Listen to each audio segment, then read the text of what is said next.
Hey, good morning, students. Welcome to TSN online classes. So, like we have read our first chapter, that is the fun they had from the book Beehive.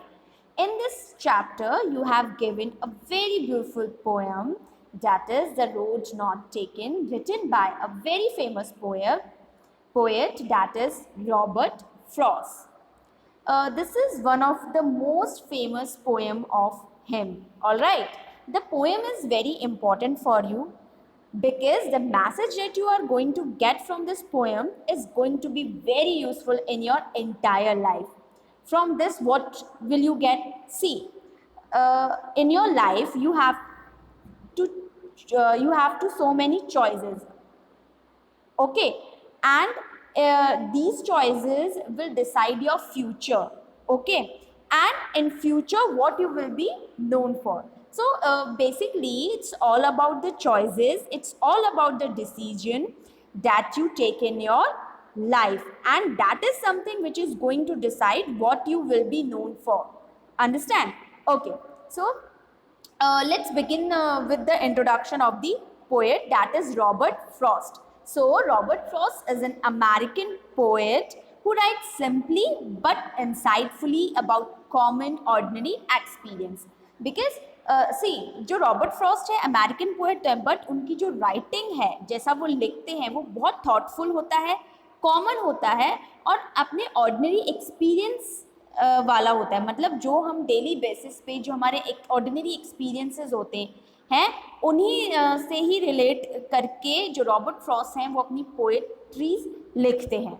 Alright, this well-known poem is about making choices and the choices that shape us. So what is shape us? See, मैं आपको एक चीज़ बताती हूँ. Life में आप जो भी decision लेते हैं, जो भी चॉइसेस मेक करते हैं, उसमें वो चॉइसेस आपके फ्यूचर को शेप करती है. How? See, now you are in 9th standard, okay, and next year you are in 10th standard, okay, and in 10th standard you have passed your 10th standard with very good grades, okay, and when you will come in your 11th standard you you choose one subject, okay, whatever you choose, arts, commerce, PCM and so many. तो जो भी आप choose करते हो that will decide your future, okay, because what you supposed to do that time कि suppose आपको arts चाहिए, ठीक है, बट आपके फ्रेंड्स क्या चूज कर रहे हैं कि नहीं मेरे फ्रेंड ने ये चूज किया है, ये स्ट्रीम ली है तो मैं भी यही स्ट्रीम लूँगा जस्ट बिकॉज मेरे फ्रेंड ने ली है. बट उससे आपका क्या फ्यूचर डिसाइड होगा? क्या वो सही डिसीजन होगा? No, not at all, because you have to choose what you want to choose. Understand? Okay, so now let's begin the very first stanza. The road not taken. Two roads diverged in a yellow wood, and sorry I could not travel both and be one traveler. Long I stood and looked down one as far as I could to where it bent in the undergrowth. So see the first line of this stanza. Two roads diverged. So here diverged. Diverged means separated and took a different direction. Means the two diverged. Diverged means दो road diverged हैं और separate हो चुके हैं. Right, means ये दो road हैं और ये सेपरेट डायरेक्शन में है. It's called a divorced in a yellow would. So what is the meaning of the yellow would? Yellow would means a forest with decomposing leaf. You can say actually here the author talking about the autumn season. जब autumn season आता है तो जो leaves होती हैं वो क्या हो जाती है? येलो हो जाती है, और येलो होने के बाद वो टूटने लग जाती हैं. All right, so and sorry I could not travel both. See, यहाँ पे ऑथर क्या बताना चाह रहे हैं कि दो रोड्स हैं, दो डाइवर्स रोड हैं इन अ येलो वुड. मतलब येलो वुड है, ऑटम सीजन है, जहाँ पे हमें ये दो रोड्स दिखाई दे रहे हैं. ऑल राइट, अभी तो दो रोड्स हैं अब इस पे and I sorry I could not travel both, obvious है वो वन पर्सन है तो दोनों रोड्स पे तो वो ट्रैवल नहीं कर सकता, it's understood. And be one traveller long I stood and looked down as one as far as I could। और एज अ वन ट्रैवलर मैं वहाँ पे खड़ा था जितनी देर तक मैं रह सकता था और जितनी दूर तक मैं देख सकता था मैं उतनी दूर तक देख रहा हूँ और मैं डिसीजन ले रहा हूँ, मतलब मैं सोच रहा हूँ कि मुझे कौन सा डिसीजन लेना चाहिए, कि कौन सा पाथ चूज करना चाहिए। जितना मैं सोच सकता था उतना मैं सोच रहा हूँ। To where it bend in the under growth, here the undergrowth means dense growth of plants and bushes, means बहुत गहरा जंगल था वो, ठीक है। तो जहाँ तक जो पोएट है वो देख सक रहे थे कि डाइवर्स रोड, जहाँ तक वो देख सक रहे थे वो देख रहे थे और सोच रहे थे कि कौन सा पाथ उन्हें चूज करना है। सो ये तो हुआ लिटरल मीनिंग कि इस बेसिकली इस स्टैंजा में क्या बोला गया, और यू कैन से या Hindi meaning. Okay, but behind this stanza what exactly poet convey to us, right? कौन सा मैसेज वो हमें कन्वे करना चाहते हैं। सो बेसिकली वो ये कहना चाह रहे हैं कि हमारी लाइफ में दो रोड्स होते हैं, ठीक है, दो रास्ते होते हैं, चॉइसेस होती है, पाथ होते हैं और ऑल्टरनेटिव्स हमारे पास चॉइसेस भी होती हैं। बट उन चॉइसेस में से हम तो एक है, हमें तो चूज़ एक ही करना पड़ेगा ना, हम दोनों को तो चूज़ नहीं कर सकते। सपोज अगर आप 11th स्टैंडर्ड में आते हैं और आपको एक सब्जेक्ट चूज़ करना है तो ऑब्वियस है या तो आप आर्ट्स लोगे या कॉमर्स लोगे या साइंस मैथ पे जाओगे या जो भी अदर सब्जेक्ट हैं आपके उसको लोगे। ऐसा तो नहीं है कि आप आर्ट्स ले लेते हो और आप कॉमर्स दोनों को साथ में ले सकते हो, नो, ठीक है। तो you have to choose only one, clear. And आप ये कह रहे हैं कि जितना दूर तक आप, मतलब आप अपना फ्यूचर जितना दूर तक ही, सपोज आप सोचते हो कि अगर मैं कॉमर्स लूँगा तो चलो ठीक है मैं ये बन सकता हूँ, कॉमर्स में मैं बैंकिंग की लाइन में जा सकता हूँ और मैं सीए की लाइन में जा सकता हूँ, ठीक है। तो इतना आप सोच सकते हो, बट आप उतना ज़्यादा नहीं सोच रहे, अपना फ्यूचर डिसाइड नहीं कर सकते कि हाँ मैं यही बन जाऊँगा। तो यहाँ पे जो पोएट है वो यही कह रहे हैं कि मैं जितना दूर तक देख सकता हूँ उतना दूर तक देख सकता हूँ कि वो डेंस फॉरेस्ट कहाँ तक जाता है और मुझे क्या चूज़ करना चाहिए। Because whatever you choose वही आपका फ्यूचर डिसाइड करेगा, because we don't have time machine ना, so we have to live with the one decision only, so instead of regretting बाद में think twice, understand। so ये रहता है कि जो भी हमारे पास alternatives हैं, ठीक है, वो हमें उनको चूज करना है, एक चूज करना है। बिकॉज सी लाइफ में क्या होता है, there are people who wants to be a doctor, engineer और बहुत कुछ, teacher, but at the end हमें एक चीज़ पर आना है, हमें डिसाइड करना है कि हमको क्या बनना है। Because decision and choices that is something which will decide what you will be there in future, all right. So this is your first stanza. Let's come to the very next stanza. Then took the other as just as fair and having perhaps the better claim. See, in the first stanza आपको ही पता है कि life में आपको you have to look for the pros and cons, advantages और disadvantages and ready all of these, ready for this means advantages और disadvantages के लिए आपको ready रहना पड़ेगा। That's why you have to choose one, okay, means अगर दो part दिए गए हैं तो आपको डिसीजन लेना पड़ेगा कि which part I have to choose and which part I have to leave, all right। so ऐसे ही यहाँ पे पोएट बता रहे हैं कि then took the other as just as fair and having perhaps the better claim because it was grassy and wanted wear, though as for that the passing there had warned them really about the same। so यहाँ पे poet कह रहे हैं कि Dan took the other as just as fair, so here as just as fair means as good as the other one।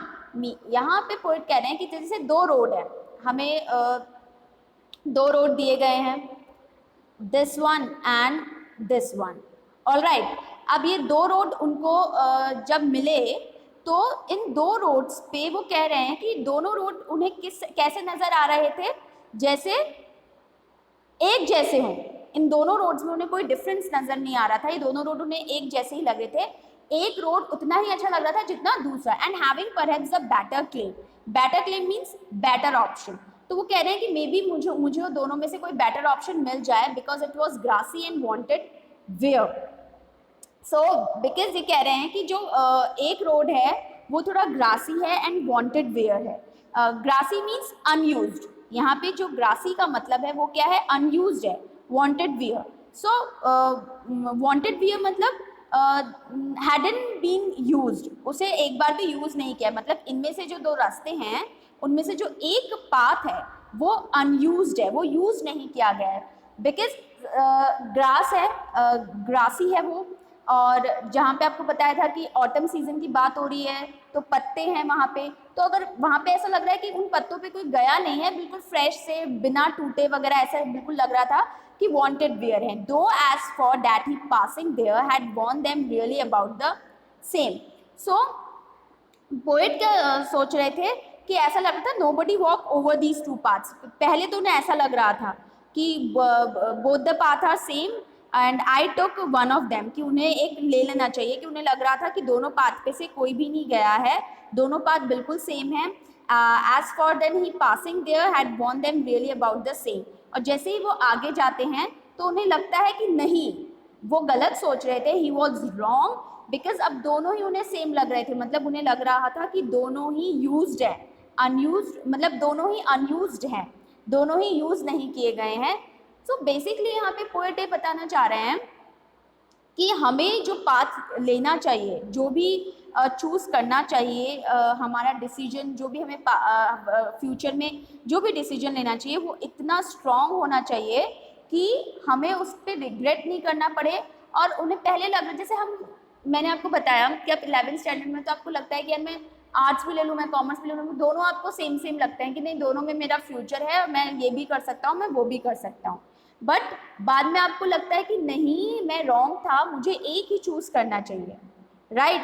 Because basically जो Robert Frost है इस poetry में deals with the complexities of life.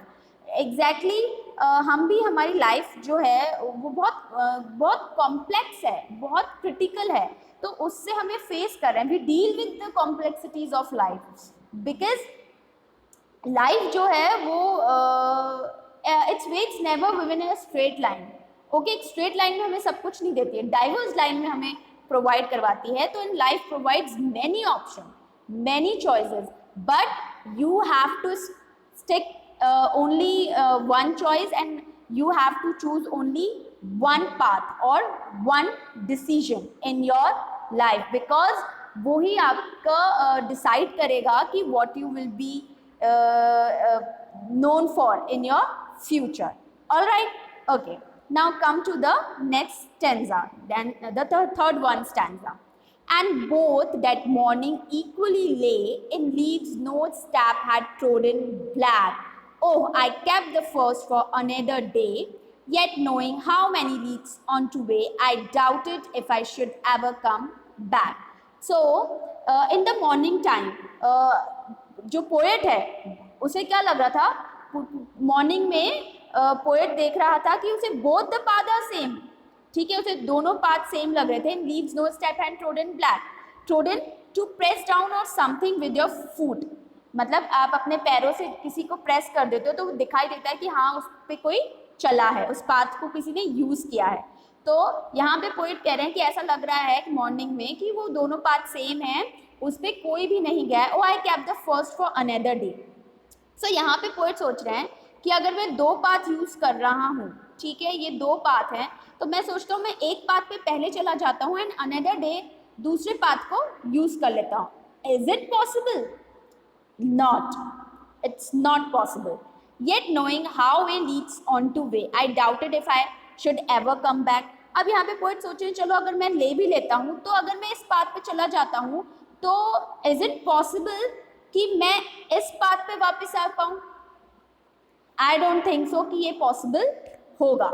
सो यहाँ पे poet क्या कह रहे हैं कि मुझे दोनों पाथ, अब ये तो हुआ लिटरल मीनिंग। अब पोएट क्या कन्वे करना चाह रहे हैं पोएट कह रहे हैं कि इन टर्म्स ऑफ चैलेंजेस और इन टर्म्स ऑफ एडवांटेजेस और disadvantages both the path are same but nobody walks over these two paths. So यहाँ पोएट बोल रहे हैं if I will walk on this particular path means this particular path, so today then next day I will come and walk on the another path means this path, right? But it's not possible. So यहाँ पे पूछ रहे हैं although, यहाँ पे poet बोल रहे हैं although I know one path is lead through another path, मतलब एक पाथ दूसरे पाथ पे ले जाता है, but you never know कि क्या हो जाएगा. You can't come back and change it. See अगर आप if you choose this path, see if you choose this path, आपको नहीं पता कि आप वापस इस पाथ पे आ पाओगे या नहीं आ पाओगे. There is a lots of confusion. You can't come back and change it. अगर आपने कोई डिसीजन ले लिया तो आप वापस आकर उस डिसीजन को चेंज नहीं कर सकते. सपोज आपने 11th क्लास में कॉमर्स लिया है या चलो साइंस मैथ लिया, आपने साइंस, आप बायो के स्टूडेंट हैं एंड इन 12th स्टैंडर्ड में आप आकर सोच सकते हो कि यार चलो अब मैं अपना सब्जेक्ट, अपना स्ट्रीम चेंज कर लेता हूँ. Is it possible? No, not at all dear, it's not possible, because आपने अपना जो बेस था वहाँ से तो आपने कुछ और पढ़ा, और जब आपका मेन बोर्ड क्लासेस है वहाँ पे आप कुछ और चूज करना चाह रहे हैं. सी स्कूल्स हैं कई बार आपको अलाउ कर देते हैं, but it will not good for you dear. ये आपके लिए बहुत हार्मफुल हो सकती है, आपका एक अच्छा फ्यूचर आपको डिसाइड करके नहीं देगी. आप दोनों स्ट्रीम में फंस जाओगे, कॉमर्स में और साइंस में, बायो में. अंडरस्टैंड?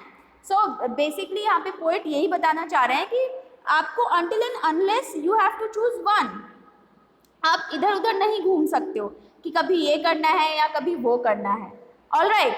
सो एक्चुअली जो पोएट है और जो पोएम है, poem is basically relevant to our life. And the poet says that he was faced with the option of two paths in the woods, and this is similar to the career option. और यहाँ पे जो poet है बिल्कुल similar कर दिया है अपने career option से. So we have in life and choose one out of them. All right. So हमारे एक ही life है और हमें दोनों में से एक चीज choose करनी पड़ेगी. It's compulsion. Okay. Now come to the very next stanza and the last stanza also. I shall be telling this with a sigh. Here sigh means take a deep breath. Okay. Somewhere ages and ages hands, two roads diverged in a wood, and I took the ones less traveled by, and that has made all the differences. So यहाँ पे बोलते हैं ages and ages, मतलब बहुत time के बाद यहाँ पे पोएट ने सोचा कि whatever decision he took in his life, उससे ये एक डीप ब्रीथ लेते हैं, इन्हें एक अच्छा लगता है. ठीक है कि ठीक है, मेरे को रिग्रेट नहीं होगा मेरे डिसीजन पे. I will not regret my decision. I made the decision taken by me only. Okay. Because we know कि जब भी हम कोई डिसीजन लेते हैं, there are lots of decision maker in our life, like our parents, like teachers, friends and our relatives and our well-wishers. All right, but until and unless and at the end, you are the only one, you are decider one कि आपको ही अपना future decide करना है. Eight the and आपको ही अपना decision लेना है. All right. Two roads diverge in a wood, and I here refer to the poet. So poet कह रहे हैं यहाँ पे two roads के बारे में बात हो रही थी, दो रोड्स की बात हो रही थी, और उन दो रोड्स में से I took the one less travelled by. और पोएट ने क्या चूज किया? जिस पर लोग कम गए. सपोज हम क्या करते हैं कई बार देखा देखी में कि चलो हमारे फ्रेंड ने आर्ट्स लिए तो हम भी आर्ट्स ले लेंगे, उसने कॉमर्स लिए तो हम भी कॉमर्स ले लेंगे, उसने ये कर रहा है तो हम ये कर लेंगे, अगर वो बैंकिंग की तैयारी कर रहा है तो हम बैंकिंग की तैयारी कर लेंगे. राइट.